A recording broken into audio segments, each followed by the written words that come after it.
Hello everyone, আমার নতুন একটি ভিডিওতে আপনাদের সকলকে জানাই অনেক ওয়েলকাম এবং অনেক ভালোবাসা। আশা করছি আপনারা সকলেই খুব ভালো আছেন এবং সুস্থ আছেন। আমরাও বেশ ভালো আছি। এখন বাজে এখানে বিকেল 4টের মতন, তাই একটা ভারী জ্যাকেট পরে নিয়ে আমি একটু বেরিয়ে পড়েছি ঘরের জন্য কিছু বাজার করতে হবে বলে। বাজার করে আধ ঘন্টার মধ্যে আমি ফিরে এলাম ঘরে, তাই ভাবলাম আজকে কিছু জমিয়ে রান্না করা যাক। খাবার তো সবকিছুই আমার ভালো লাগে, কিন্তু তার মধ্যে আমার লিস্টে যেটা আমার সব থেকে বেশি প্রিয় সেটা হলো ফ্রাইড রাইস আর চিকেনের চচ্চড়ি। ফ্রিজে যেহেতু সবকিছুই রয়েছে, তাই ভাবলাম গরম গরম রাইস বানিয়ে নেব আর তার সাথে চিকেন চচ্চড়ি করে নেব। প্রথমে চাল ভেজাতে গিয়ে দেখলাম বাসমতি চাল ফুরিয়ে গেছে, তাই ভাবছি আজকে জাপানি রাইস দিয়ে করব ফ্রাইড রাইস।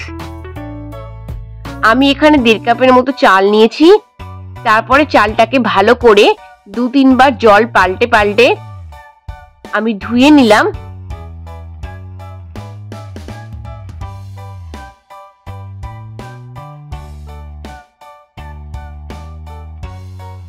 আর এদিকে একটা বাটিতে আমি নিয়েছি কিছু কিশমিশ আর এর মধ্যে অ্যাড করলাম কাজু। তারপরে হালকা গরম জল দিয়ে কাজু আর কিশমিশটাকে ভিজিয়ে রেখে দিলাম 10 থেকে 15 মিনিটের জন্য।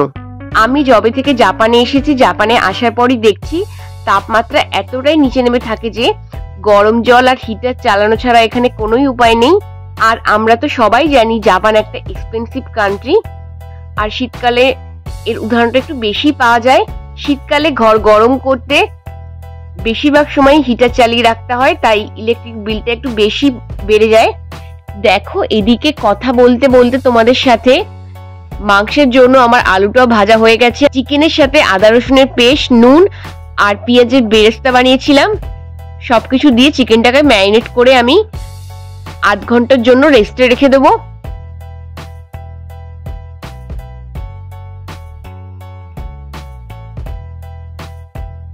মশলা বানিয়ে নিচ্ছি। তার জন্য পেঁয়াজ কুচি, হলুদ, গোটা জিরে আর শুকনো লঙ্কাকে একটু হালকা আঁচে ভেজে নিয়েছিলাম, সেটা অ্যাড করলাম আর হালকা গরম জল দিয়ে একটা স্মুথ পেস্ট বানিয়ে নেব। আমাদের বাড়িতে একবেলাই রান্না হয়, তাই প্রতি মাসে গ্যাস বিল আর ইলেকট্রিক বিল আসে ওই ধরুন না প্রায় 7000 ইয়েনের মতো, ভারতীয় টাকায় যেটা 3852 টাকার মতো হবে।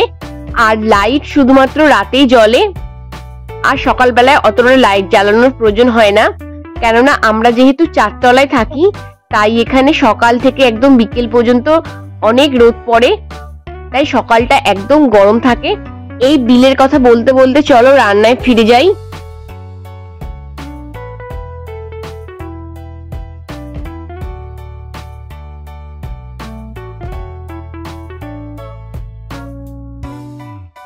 ফ্রাইড রাইসের জন্য আমার সব সবজিগুলো ভাজা হয়ে গেছে।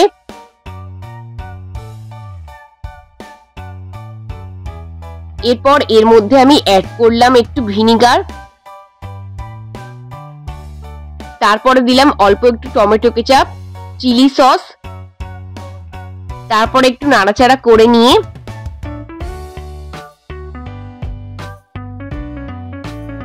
এর মধ্যে আমি সেদ্ধ ভাতটা দিয়ে দিলাম।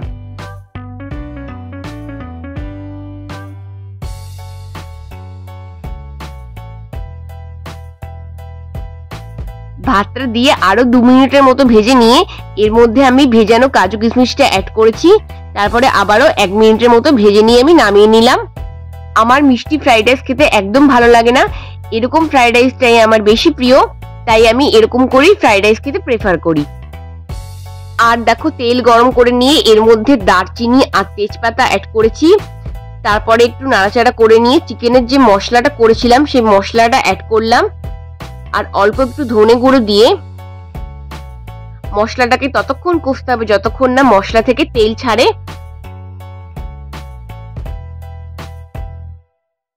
মশলাটা কষা হয়ে গেছে আর তেলও ছেড়ে দিয়েছে।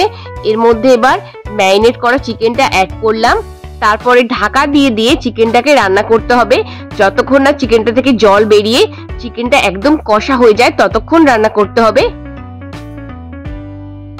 চিকেনটা কষা হয়ে গেছে। এরপর এর মধ্যে আমি হালকা গরম জল অ্যাড করেছি। তারপর একটু নাড়াচাড়া করে নিয়ে ভাজা আলুগুলো অ্যাড করলাম। চিকেনটা যখন ভালো করে ফুটে যাবে সব শেষে এর মধ্যে গরম মশলা অ্যাড করলে চিকেনটা আমার রেডি। অন্য সব দেশের মতো জাপানে রয়েছে সিটি গ্যাস। সিলিন্ডারে ভরা এলপিজি গ্যাসের থেকে এই গ্যাসটা একটু বেশি এক্সপেন্সিভ হয়। বেশ, চলুন আমার রান্না বান্না শেষ। ফ্রাইড রাইস আর তার সাথে চিকেনের চচ্চড়িও আমার রেডি। এটা দিয়ে আজকে রাত্রের ডিনারটা সেরে নেব। ব্লগটা এখানেই শেষ করছি। ভালো লাগলে লাইক, কমেন্ট, শেয়ার করতে ভুলবেন না। দেখা হচ্ছে নেক্সট ব্লগে। ততক্ষণের জন্য বাই।